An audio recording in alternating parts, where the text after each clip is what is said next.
प्रधानमंत्री बासभवन में गुरुत्वपूर्ण बैठक। जातीय सुरक्षा परामर्शदाता अजित डोभाल प्रधानमंत्री नरेंद्र मोदी को गुरुत्वपूर्ण बैठक।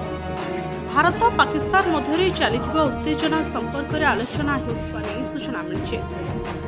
गत किछि दिन है भारत पाकिस्तान मध्य युद्धर माहौल सृष्टि होइछि, जहाकु नेई उभय देशों मध्य आक्रमण और प्रति आक्रमण देखा मिलुछि। हेले भारतर कड़ा जवाब रे घाइला कांगालिस्तान। एपरिकी भारतीय सैन्य सहित सामनारू लड़ाई करने परिवर्ते पछरू करुछि आक्रमण।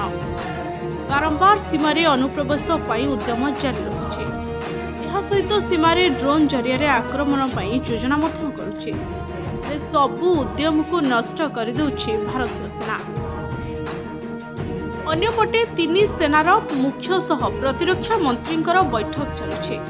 आउ जातीय सुरक्षा परामर्शदाता अजित डोभाल प्रधानमंत्री नरेंद्र मोदी सहित साक्षात करछथि।